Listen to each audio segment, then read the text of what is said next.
दौर के चर्चित राजा रघुवंशी हत्याकांड में मेघालय पुलिस ने महज 7 दिनों के भीतर बड़ी सफलता हासिल की है। पुलिस ने इस मामले में राजा की पत्नी सोनम समेत कुल 4 लोगों को गिरफ्तार कर मामले की गुत्थी सुलझा दी है। मेघालय के डीजीपी नोग्रांग ने बताया कि हनीमून पर आए राजा रघुवंशी की हत्या में उनकी पत्नी सोनम ने भाड़े के हत्यारे बुलाए थे। मेघालय के मुख्यमंत्री कॉनराड संगमा ने ट्वीट कर पुलिस की सफलता की जानकारी दी और कहा कि अब तक 3 लोगों को गिरफ्तार किया गया है, 3 हमलावरों को गिरफ्तार किया गया है। एक महिला ने आत्मसमर्पण किया है, यानी कि सोनम ने आत्मसमर्पण की और वहीं एक की तलाश जारी है। यह घटना उस वक्त हुई जब राजा रघुवंशी और उसकी पत्नी सोनम मेघालय हनीमून पर गए हुए थे, लेकिन इस खूबसूरत हनीमून की खुशियों पर काला साया छा गया। राजा की निर्मम हत्या ने पूरे देश को हिला दिया था। सोनम के परिवार ने शुरू से ही इस हत्याकांड को एक गहरी साजिश बताया था।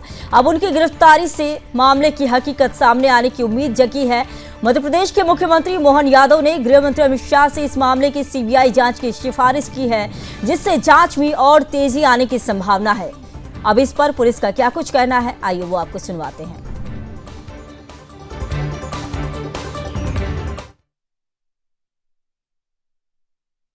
सोनम रघुवंशी ने सुबह लगभग 3 बजे अपने परिजनों को फ़ोन किया और बताया कि वो बनारस गाजीपुर मुख्य मार्ग पर स्थित काशी ढाबे पर मौजूद हैं। ये जानकारी सोनम रघुवंशी के परिजनों ने इंदौर पुलिस को दी और इंदौर पुलिस ने यूपी पुलिस से संपर्क किया।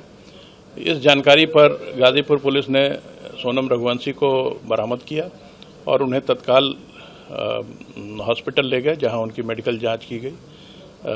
उसके बाद वन स्टॉप सेंटर पर सोनम रघुवंशी को भेजा गया है।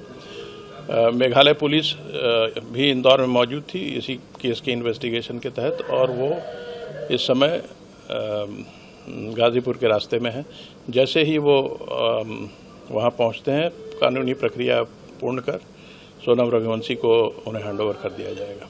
नहीं, यूपी पुलिस ने कोई इन्वेस्टिगेशन या इंट्रोगेशन नहीं किया है। ये काम मेघालय पुलिस द्वारा ही किया जाएगा।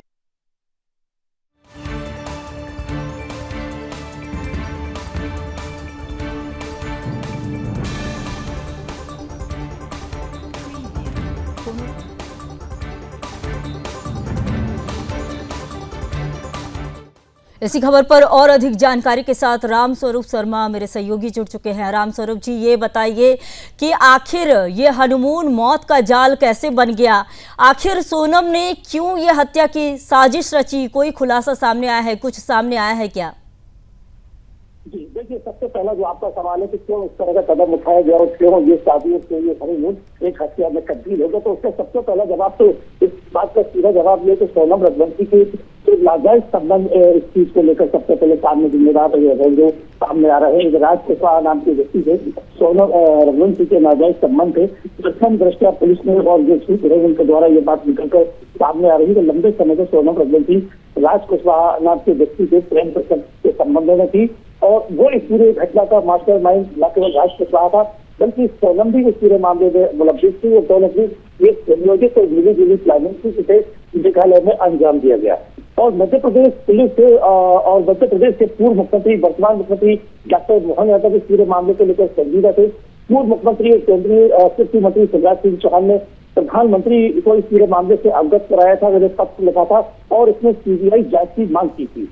तो ये मामला पूरे 17 दिनों से न केवल मध्य प्रदेश में बल्कि मेघालय और पूरे देश भर में ये केंद्र में बना हुआ था। चर्चा मीडिया की सुर्खियों में ये चर्चा बतौर रहा था ये पूरा मामला। लेकिन बीती रात जिस तरह से उत्तर प्रदेश के गाजीपुर से एक बड़ा खुलासा हुआ है, उसने सभी को सख्ते में लाके खड़ा कर दिया है।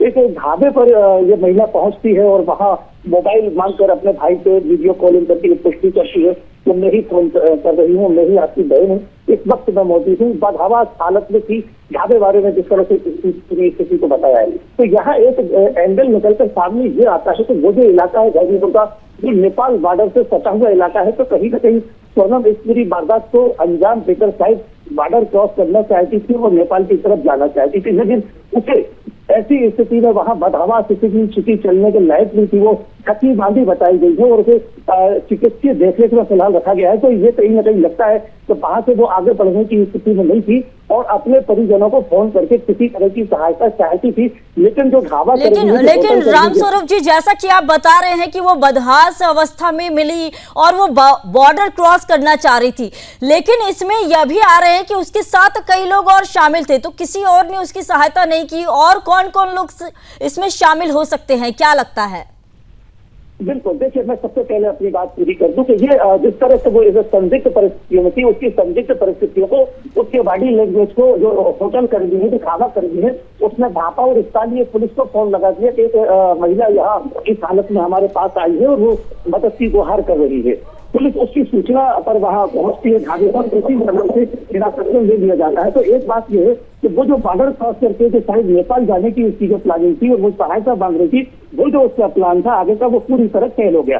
तो इसमें कहीं ना कहीं जो ढाबा का जो व्यक्ति है, ढाबा चालक जो व्यक्ति, संचालक जो व्यक्ति ढाबे का, उसकी जो भूमिका है वो भूमिका इसमें महत्वपूर्ण भूमिका है, क्योंकि उसने उत्तर प्रदेश पुलिस और वहाँ के एडीजी को इस पूरे मामले की प्रथम सूचना दी थी और उस सूचना के आधार पर इस पूरे मामले का जो है खुलासा हो सका है। दूसरा आपका जो प्रश्न है कि इसमें और कितने लोग मुलव्विस हैं, तो इसको छोड़कर सोनम जी, इसके मददगार और कौन हो सकते हैं? सोनम रघुवंशी को हिरासत में लिया गया है और इसके अलावा 3 अन्य लोगों को और हिरासत में लिया है और भी इसमें कई लोग शामिल हो सकते हैं, क्योंकि 17 दिन से ये लापता थी और 17 दिन से मध्य प्रदेश पुलिस और मेघालय पुलिस एक ज्वाइंट ऑपरेशन इन दोनों को लेकर चला रही थी और एक लंबी पूछताछ चल रही थी। तो फिलहाल इससे सोनम को और 3 अन्य लोगों को, कुल 4 लोगों को हिरासत में लिया गया है और कितने लोग इसमें शामिल है और इस घटना के साथ कहाँ जुड़े हो सकते हैं, पुलिस से इसकी तलाश कर रही है, जांच कर रही है। ठीक है रामस्वरूप जी, बहुत बहुत धन्यवाद, आपने पूरी जानकारी दी। तो मेघालय पुलिस ने इंदौर के राजा रघुवंशी हत्याकांड में जो बड़ी कामयाबी हासिल की है, वो न केवल न्याय के रास्ते पर एक मजबूत कदम है, बल्कि देश की कानून व्यवस्था की भी ताकत को दिखाता है। सोनम समेत गिरफ्तार आरोपियों के बारे में आगे क्या कुछ खुलासे होते हैं और सीबीआई जांच में क्या कुछ नया सामने आता है, हम आपको हर अपडेट से अवगत कराएंगे।